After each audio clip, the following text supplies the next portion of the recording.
dia, boa tarde, boa noite. E aí, senhores, como é que vocês estão? Tudo bem com vocês? Rapaz, eu tenho aqui em minhas mãos uma questão da PUC do Rio de Janeiro, né? Com uma imagem aqui bem destacada, bem interessante, né? Parece um pobre coitado levando umas cadeiras, uma cama aqui nas costas, a mulher com os filhos, né? Um no braço, outro sendo arrastado aqui. Muito bem. Olha onde foi tirado, no site do www.Expo Fiocruz, Fundação Oswaldo Cruz, né? Revolta Pereira, página 71, acessado em 19 de setembro de 2016. A charge acima foi publicada na revista O Malho, que era uma revista satírica, crítica, em 1905, quando as reformas urbanas de Pereira Passos se encontravam em estágio avançado. Muito bem. Outro meio, o que está acontecendo? Gente, isso, na verdade, era a época do presidente Rodrigues Alves, né? Estamos aí na presidência do Rodrigues Alves. Francisco de Paula Rodrigues Alves. Ele governa o Brasil de 1902 a 1906. Presidência de quem? Rodrigues Alves. E volta e meia, a época também do prefeito, ele era o presidente. Rodrigues Alves era o presidente da República. É o presidente da República, certo? Muito bem. E esse presidente da República, ele resolveu fazer uma reforma na cidade do Rio de Janeiro, uma reforma urbanística. E para isso, o que ele fez? Ele nomeou, certo, o prefeito do Rio de Janeiro, porque naquela época cabia ao presidente da República nomear o prefeito da capital federal, o prefeito do Rio de Janeiro, né? E esse prefeito do Rio de Janeiro vem a ser o Pereira Passos, exatamente, o Pereira Passos, que vai ser apelidado até de o Bota Abaixo. O prefeito chamava-se o quê? Chamado Pereira Passos, que aparece aqui no texto. Pereira Passos. Como é que ele era apelidado, Rotemeg? Ele era apelidado de o Bota Abaixo. Olha o apelido. O Bota Abaixo. Que história é essa, Rotemeg? O Bota Abaixo? Pois é, gente. Ele recebeu a missão do presidente da República de dar uma melhorada na aparência da cidade do Rio de Janeiro. Era preciso melhorar também as condições de saneamento urbano e fluxo. A cidade cresceu muito desordenadamente. Então, a cidade do Rio de Janeiro, ela era uma cidade mal planejada. Ela, na verdade, nunca foi planejada, né? Era uma cidade que não tinha sido planejada. Então, cresceu desordenadamente e aí começou a ter problemas.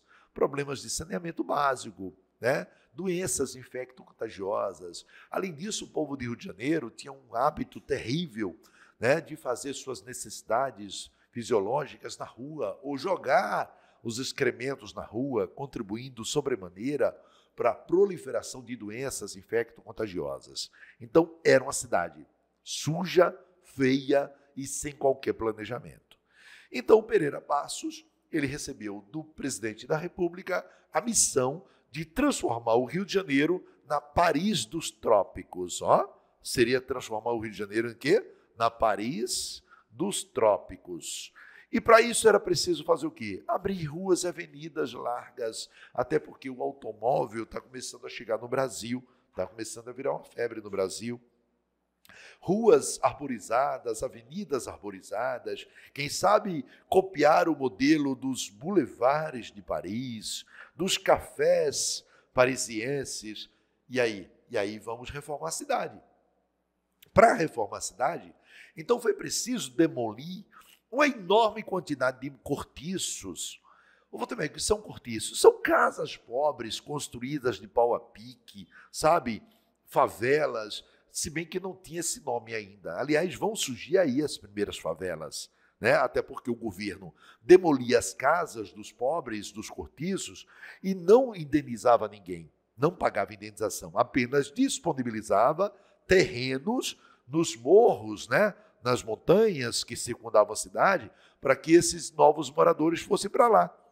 E então a casa do indivíduo era demolida, ele tinha o direito em 24 horas de tirar tudo que tinha lá dentro, porque depois chegavam os funcionários da prefeitura e botavam a casa abaixo.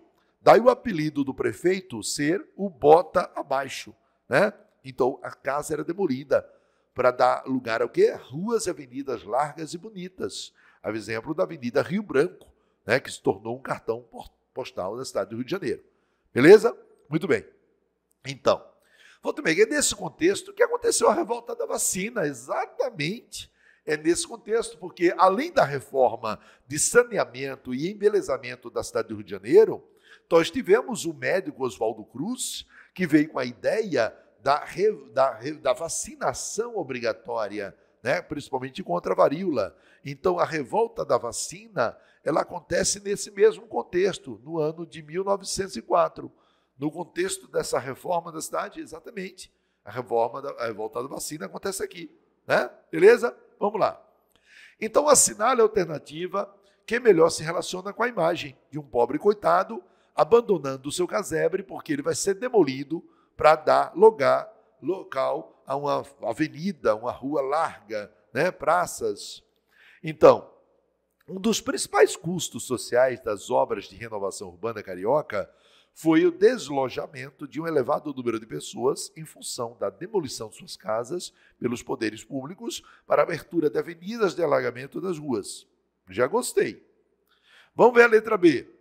Um grande contingente populacional foi atraído pela oferta de empregos nas obras da cidade, onde se pagava a trabalhadores não qualificados salários razoavelmente compatíveis. Gente, pelo amor de Deus, alguém acreditaria que isso aqui é verdade? É claro que não, né, gente? Isso aqui é mentira. O governo nunca vai pagar salários condizentes com as necessidades dos trabalhadores, né? Letra C.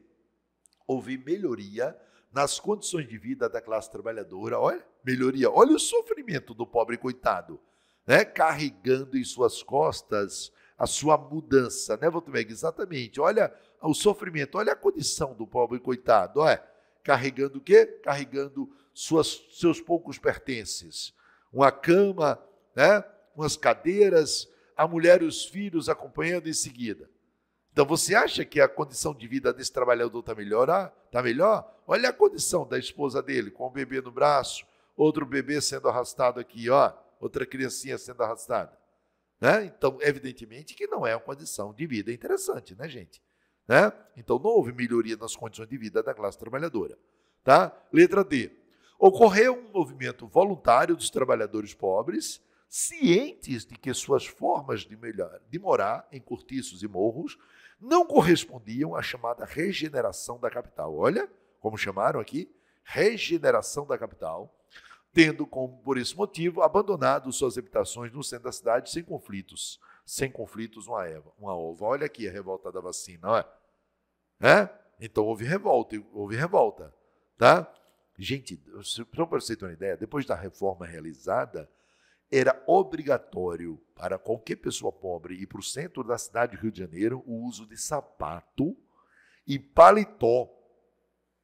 Só poderia vagar pelas ruas da cidade do Rio de Janeiro usando sapatos e paletó. Um pobre que não tivesse um sapato, um pobre que não tivesse um paletó, não poderia circular pelas ruas do centro da cidade depois da reforma. E vocês observem o absurdo que era. Tá? A letra E. Aconteceu uma marcha dos moradores removidos de suas casas pela prefeitura para as muitas vilas operárias. Que vilas? Que nada, velho. Eles vão ter apenas a condição de construir seus novos casebres nos morros daquela cidade. Custeadas por essa mesma instância governamental. Mentira, o governo não custeou a mudança, tanto é que o trabalhador está transportando o quê? A cama, as cadeiras nas costas. O governo não vai custear nem disponibilizar material de construção para uma nova casa. Portanto, a resposta está aqui. Olha. Um dos principais custos sociais das obras de renovação carioca foi o desalojamento de um elevado número de pessoas em função da demolição de suas casas pelos poderes públicos para a abertura de avenidas de alargamento da cidade. Seria o quê? A Paris dos Trópicos. Beleza, senhores? Tchau, fiquem com Deus. Até a próxima.